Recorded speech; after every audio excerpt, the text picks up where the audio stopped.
Hello friends, welcome to இது உங்கள் சமையல். இன்னைக்கு மீல் மேக்கர் இருக்கு இல்லையா, அதை வச்சு ஒரு நான்வெஜ் டேஸ்ட்டில் நீங்கள் சாப்பிட்டாலும் கண்டுபிடிக்கவே முடியாது அந்த அளவுக்கு ரொம்ப டேஸ்டியாக நான்வெஜ் டேஸ்ட்டில் இது எப்படி செய்யலான்ட்டு தான் பார்க்க போகிறோம். உங்கள் கிட்ஸுக்கும் இது ரொம்ப ரொம்ப பிடிக்குங்க. அப்படியே வெறும் வேலையை செய்யும் பொழுதே நீங்கள் சாப்பிட்டுட்டே இருப்பீங்க, பாதி காலி ஆகிடும். சரி வாங்க, டைம் வேஸ்ட் பண்ணாமல் இந்த டிஷ் எப்படி செய்யலான்னு வீடியோக்குள்ளே போயிட்டு சட்டன் பார்த்துடலாம். ஃபஸ்ட்டு இதுக்கு நம்ம தண்ணியை நல்லா கொதிக்க வச்சுக்கணுங்க. கொதிச்சதுக்கப்புறம் உங்களுக்கு தேவையான அளவு, நான் இன்றைக்கி ஒரு கப்பல் எடுத்துருக்கிறேன், தேவையான அளவு மீல் மேக்கரை இதில் சேர்த்துக்கோங்க. இது சின்னது பெருசுன்னு நிறையா சைஸஸில் கிடைக்கிது, உங்களுக்கு எது பிடிக்குதோ அதை எடுத்துக்கோங்க.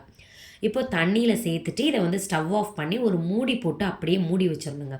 ஒரு 1/4 மணி நேரம் கழித்து எடுத்து பார்த்தோம் அப்படின்னா நல்லா ஊறி இருக்கும். பெருசாக சேர்த்துருந்திங்கன்னா இன்னமுமே பெருசாக வந்திருக்கும். நான் சின்னது சேர்த்ததுனால அதை விட கொஞ்சம் பெருசாக வந்திருக்குது. இப்போ இதை தனியாக ஒரு பவுலுக்கு இதை ட்ரான்ஸ்ஃபர் பண்ணிடலாம். இது ரொம்ப சூடாக இருக்கிறதுனால கொஞ்சம் நேரம் ஆறட்டும்.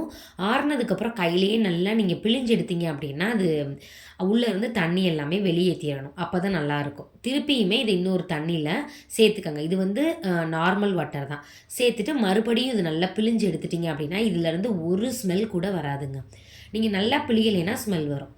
இப்போ என்ன பண்ணிக்கலான்னா இதில் 2 முட்டை சேர்த்துக்கிற போகிறேங்க. இந்த முட்டை சேர்க்கறது மூலிமா உங்களுக்கு நல்ல ஒரு ஃப்ளேவர் இருக்கும், டேஸ்ட்டும் நல்லாயிருக்கும். இதை மீல் மேக்கரை சுற்றி ஒரு கோட் கொடுத்த மாதிரி இருக்கும். ஸோ நீங்கள் முட்டை சேர்த்து செஞ்சு பாருங்கள், ரொம்ப நல்லாயிருக்கும். இந்த அளவுக்கு 2 முட்டைன்றது சரியாக இருக்குங்க. இது ஒரு 50 கிராம் அளவு இருக்கும். இதில் 1 டீஸ்பூன் அளவு மிளகாய் தூள் சேர்த்துக்கங்க. அப்புறம் கரம் மசாலா இருக்கு இல்லையா, அது 1 டீஸ்பூன் அளவு சேர்த்துக்கலாம். நம்ம இன்னும் உப்பு எதுவுமே சேர்க்கலை. அப்புறம் மல்லித்தூள் இருக்கு இல்லையா, அது 1 டீஸ்பூன் சேர்த்துக்கங்க. இப்போது உப்பு ஒரு 3/4 டீஸ்பூன் சேர்த்துக்கங்க. இது நைஸ் உப்பு. சேர்த்துட்டு நல்லா நிறையா கருவேப்பிலையும் இது கூட சேர்த்துக்கலாம். அப்புறம் இஞ்சி பூண்டு பேஸ்ட் எதுவுமே நம்ம என்ன சேர்க்கல. இது இஞ்சி பூண்டு பேஸ்ட் திக்காக இருக்கக்கூடாது, கொஞ்சம் தண்ணியாக இருக்க மாதிரி அரைச்சி வச்சுக்கோங்க. அப்போ தான் நல்லா கூட்டாகும் எல்லா இதுலேயுமே, இல்லைன்னா அங்கனங்கன்னு நின்றோம். இன்னொன்று பச்சரிசி மாவு இருக்கு இல்லையா, அது 1 டீஸ்பூன் சேர்த்துக்கோங்க.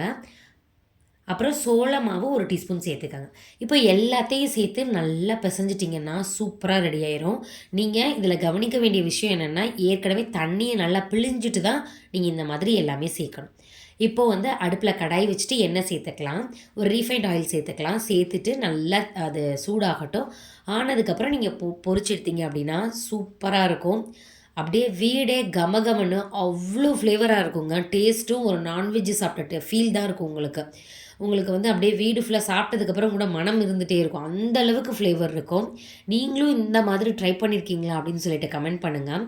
இதை வெறுமனே ஸ்நாக்ஸாக கூட செஞ்சு கொடுக்கலாம், கிட்ஸுக்கு ரொம்பவே பிடிக்கும். இந்த ரெசிபியை நீங்கள் மறக்காமல் செஞ்சு பாருங்கள். இப்போ கலர் நல்லா சேஞ்ச் ஆகிடுச்சு. இப்போ இதை எடுத்துடலாம்.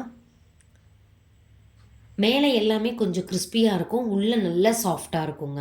அப்படியே சிக்கன் சாப்பிட்டா, சிக்கன் 65 சாப்பிட்டா என்ன ஒரு ஃபீல் இருக்குமோ அந்த மாதிரி இருக்கும். அவ்வளோதான், எடுத்துடலாம்.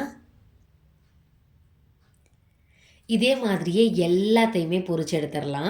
நீங்கள் பெருசாக இருக்கும் இல்லையா, அதில் கூட செஞ்சு பாருங்கள், ரொம்பவே நல்லாயிருக்கும். ட்ரை பண்ணி பார்த்துட்டு எப்படி இருந்துச்சுன்னு கமெண்ட் பண்ணுங்கள். உங்கள் ஃப்ரெண்ட்ஸ் அண்ட் ரிலேட்டிவ்ஸ் கூட ஷேர் பண்ணுங்கள். இந்த வீடியோ உங்களுக்கு பிடிச்சிருக்கும்னு நினைக்கிறேன். பிடிச்சிருந்துச்சுன்னா இது உங்கள் சமையலுக்கு சப்ஸ்கிரைப் பண்ணுங்கள், லைக் பண்ணுங்கள். இதே மாதிரி நிறைய இன்ட்ரெஸ்டிங்கான வீடியோவில் பார்க்கலாம். தேங்க்யூ, பாய்.